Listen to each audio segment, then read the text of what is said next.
Mula sa Far East Broadcasting Company, Philippines, narito ang isang programang tatalakay sa iba't ibang kaisipan ugnay sa ating kultura at mga kaganapan na ang magbigay ng liwanag sa usapin ng wastong katuruan at kaugalian.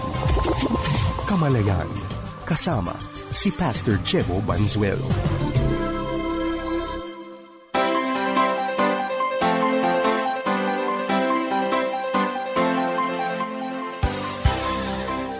Isang mapagpala at mabiyayang araw mga kapatid. Ito po ang inyong lingkod, Pastor Jebo Banzuelo, at kayo nga po ay nakikinig sa programang Kamalayan.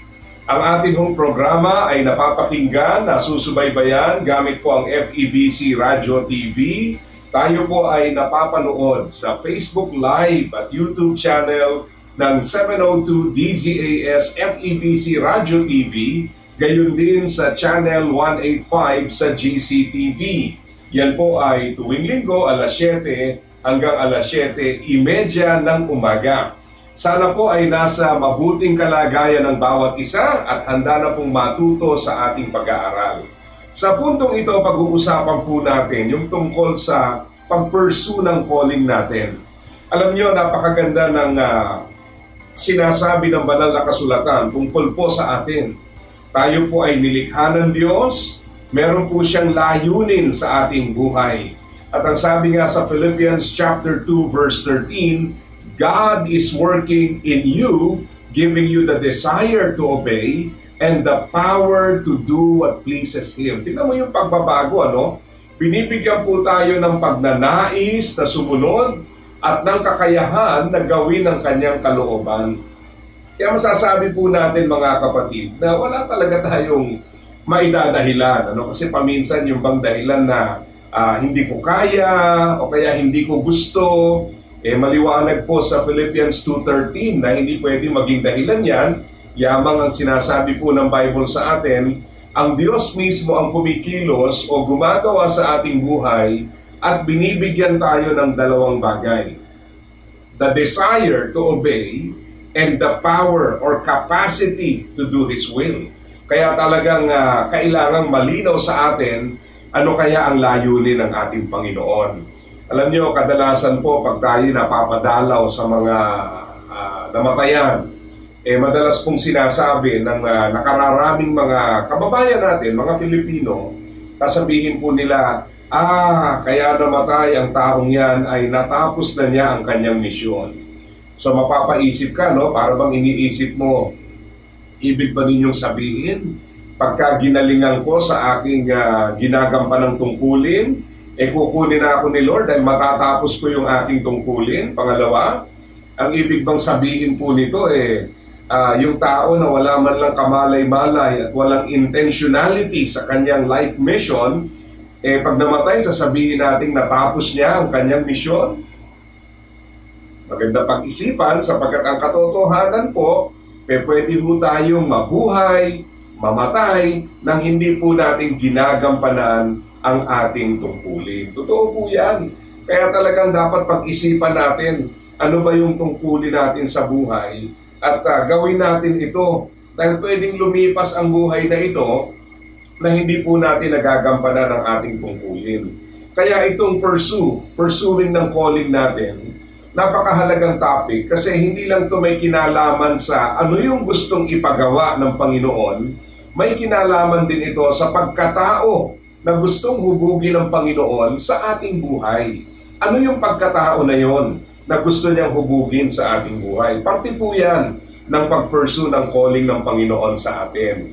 Tingnan niyo po ang mga klase ng pangyayari sa Biblia, yung mga hindi masyadong naging maganda yung dulo ng buhay. Kasi ang buhay may simula, may kabilang dulo, at alam niyo po, pag hindi tayo intentional sa buhay, pwedeng okay yung simula, hindi okay yung dulo. Okay, baliktad. Pwede yung hindi okay yung simula, okay naman sa dulo. Tingnan niyo sabi sa 2 Timothy chapter 4 verse 10. Demas has deserted me because he loves the things of this life and has gone on to Thessalonica. Crescens has gone to Galatia and Titus has gone to Dalmatia. Tingnan niyo po yung nakakalungkot na sinasabi tungkol po kay Demas. He deserted me because he loves the things of this life and has gone on to Thessalonica. Isang malungkot na katotohanan. Kasama niyang naglilingkod, pero bandang huli, tinalikuran, iniwan po siya, at eto makikita po natin sa banal na kasulatan, sinasabi po sa atin na itong taong to tumalikod. Di ba? So, ang pangit na ending. Sino ba sa atin ang gusto na pag tayo po'y nawala na sa mundong ito, ang sasabihin ng mga tao na, dating napakasipag niya, dating okay yan. Tapos pagdating sa dulo, ang sasabihin sa atin, tinalikuran natin yung calling natin o yung ministry na pinagkatiwala ng Panginoon. Ito pa, sa 2 Timothy chapter 4, verse 14 to 15. And by the way, ang 2 Timothy po, lalo na yung chapter 4, ito po yung pinakahuling parte ng sinulat na pinakahuli ni Apostol Pablo. At mapapansin niyo po, dito niya ibinubuhos ang saloobin niya sa mga taong nakasama niya. So si Demas po ay isa, he deserted Apostle Paul. Ngayon, tingnan nyo naman itong si Alexander the Coppersmith. Sa 2 Timothy chapter 4, 14 to 15. Tingnan nyo maigi. Alexander the Coppersmith did me much harm, but the Lord will judge him for what he has done. Be careful of him, for he fought against everything we said. Tingnan nyo yan, ha? Napakasaklap, ano? Yung isa po, si Demas, tumalikod. Ito naman si Alexander the Coppersmith, may ginawang negatibo. He did me much harm. At sinasabi nga niya na mag-ingat kayo sa taong yan dahil lahat ng ating mga pinaninindigan, pinangaral ay sinasalungat, kinakalaban ng taong yan. So sino sa atin ang gusto na pagdating sa dulo ng buhay, ang masasabi sa atin is that kung ano yung tama, yun ang kinalaban natin. Kung ano yung nararapat, yun po ang tinalikuran natin. Kung ano yung dapat, yun po ang hindi natin ginawa. At yung hindi dapat, yun pa yung ating ginawa. Pero hindi po nagtatapos doon. Meron pang isa. At ito po yung nangyari kay Apostle Paul. At ito naman ay napakaganda. Tandaan niyo po na nung bago nakakilala at nagamit si Apostol Pablo, ang tao pong ito ay persecutor of the church. Kaya very interesting po yung kanyang conversion at yung experience ng mga early believers sa kanya. May mga accounts po na makikita natin. For example, si Ananias, nung lumapit sa kanya para sundin ang utos ng Panginoon na ibahagi sa kanya ang ebanghelyo, takot na takot. Bakit po? Kasi alam nila na ang pakay ng taong to ay ipahuli, ipadakip yung pong mga mananampalataya. Tapos ngayon, sasabihin ng Panginoon kay Ananias, puntahan mo, bahaginan mo. So sabi niya, baka naman itong pinapakitang pagbabago nitong si Pablo, pakitang tao lang para maglabasan sa kanilang mga pinagtataguan ang mga mananampalataya, tapos pag nandyan na, huhulihin na. O yan ang inaalala po nitong si Ananias. Pero nakita po natin na napakatotoo ng kanyang pagbabago.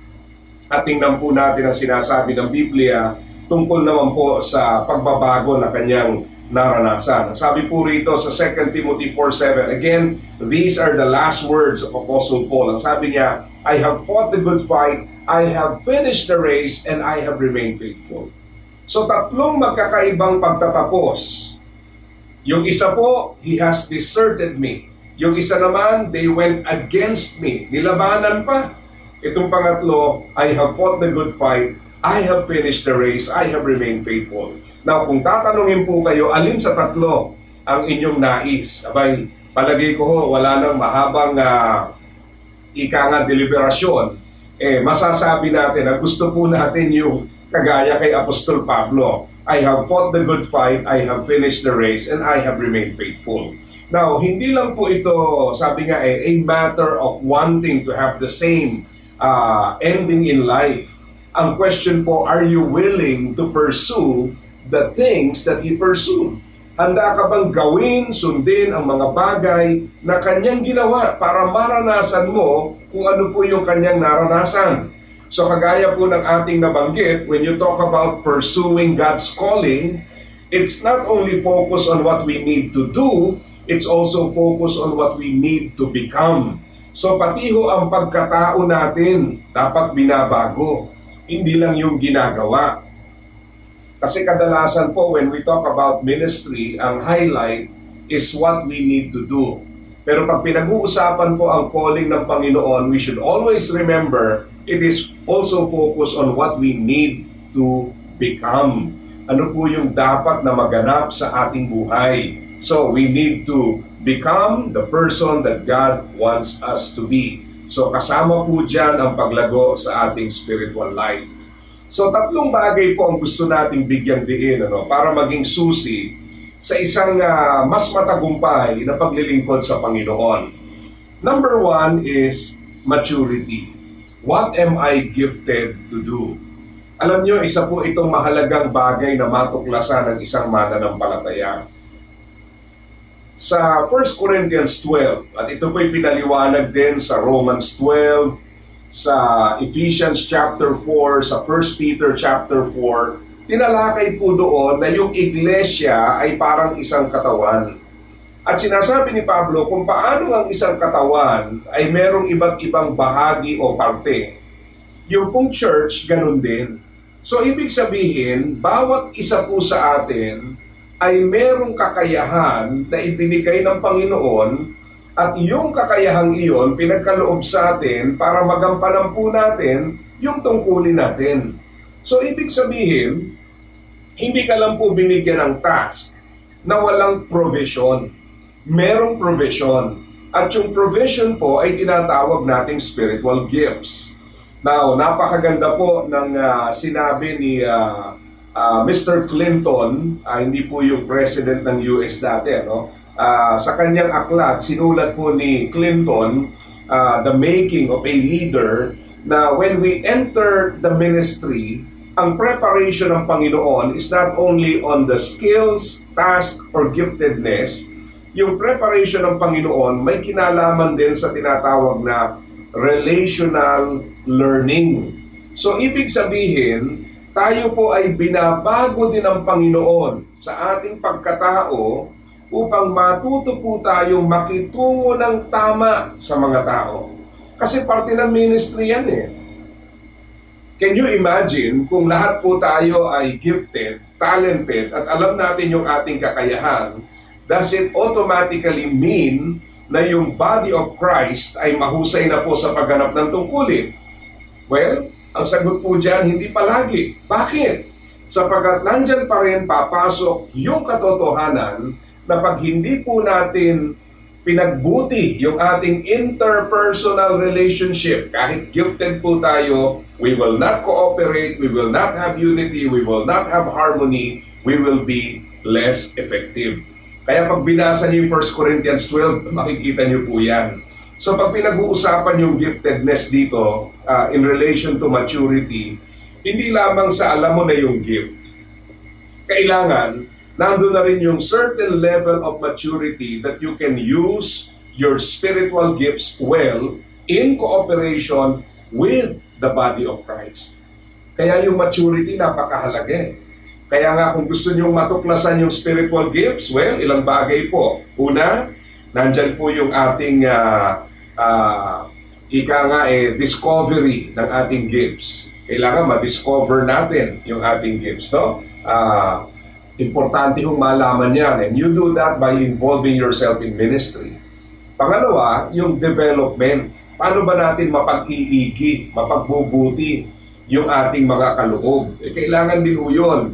Hindi ho po pwede na meron lamang tayong kaloob at alam natin, we have to seek ways to find ways to actually improve and develop our spiritual gifts. And then thirdly, to dedicate the spiritual gifts.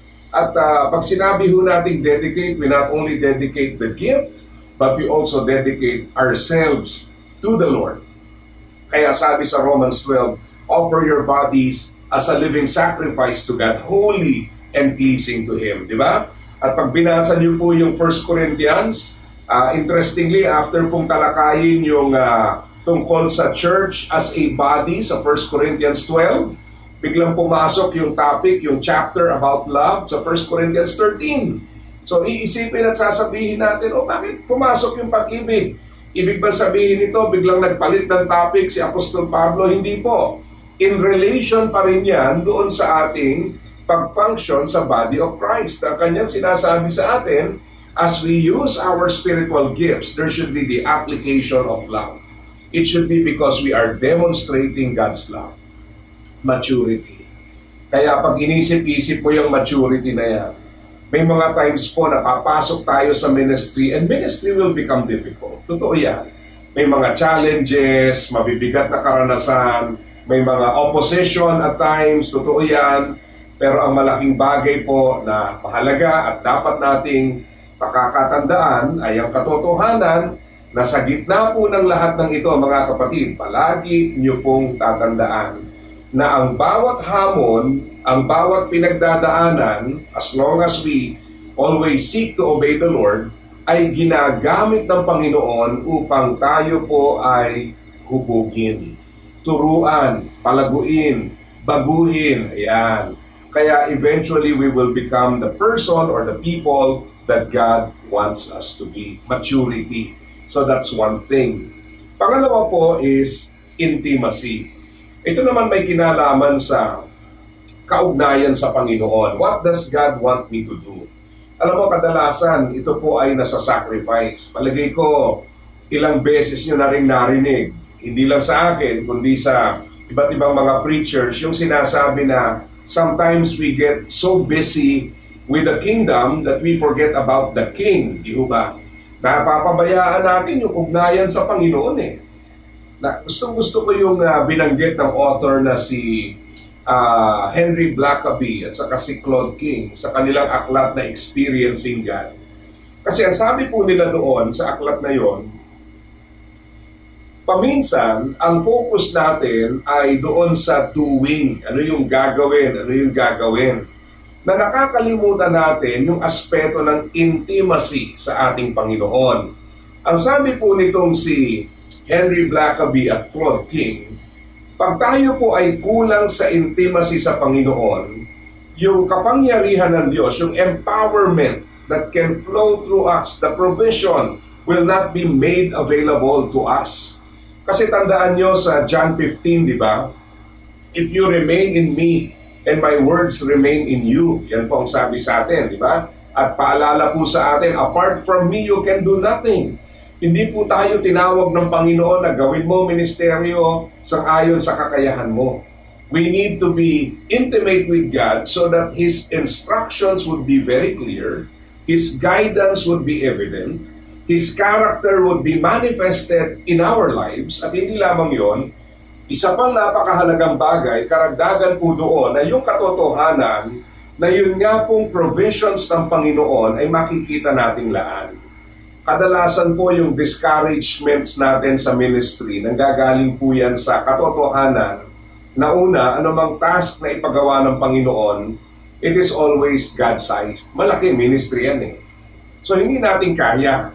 Ngayon, kung wala ho tayong intimacy sa Panginoon, ang makikita natin is the size of the task rather than the size of our God.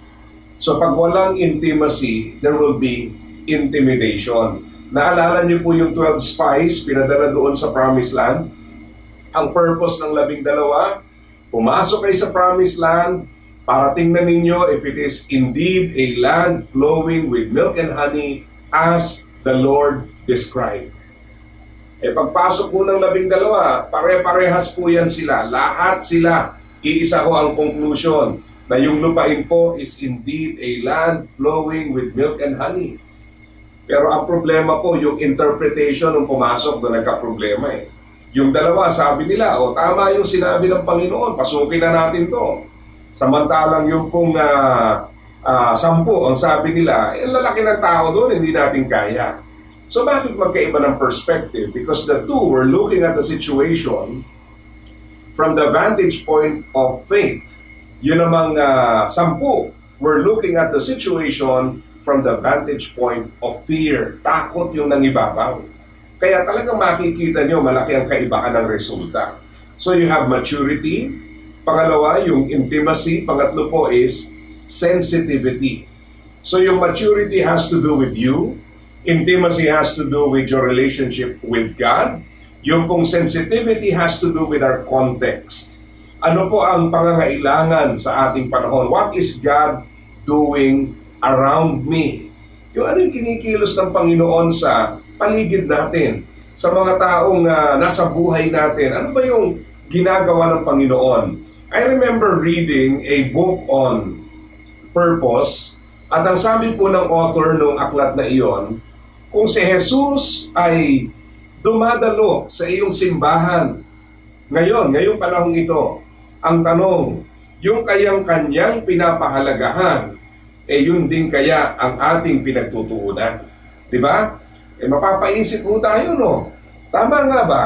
Yung bang mga bagay na mahalaga sa Panginoon, yun nga bang ine-emphasize natin sa ating mga gawain? Baka mamaya po, kung ano-ano ang binibigyan natin ng tuon at nakakalimutan nating pagtuunan yung lalong mahalaga. So, malaking hamon po yan to align with God. What is God doing around me? I remember yung example sa Matthew chapter 9. Kasama ni Jesus ang mga disipulo, they were walking around, and then Jesus saw the crowd. At ang sabi ng passage, He had compassion on them because they were like sheep without a shepherd. Now, ang interesting po doon is that the disciples were also looking at the same people. Pero wala silang ganung naramdaman para sa mga taong ito. Bakit po? Because they did not have the same compassion as Jesus had for these people. Kaya malaking challenge po rito, yung talagang sensitivity, ano? Lord, ano kaya ginagawa ng ating Panginoon, ang banal na Espiritu sa mga taong ito? Paano ako sasali dyan sa iyong ginagawa? Sabi pa ng author ng Experiencing God, sometimes we are so busy with our own agenda that we become insensitive to God's agenda. Ako, totoo rin yan. May mga pagkakataon po na ang focus natin, tuon po natin, ay yung agenda natin. Kaya minsan sa halip na alamin ang kalooban ng Panginoon, ang nangyayari po we tell Him what to do.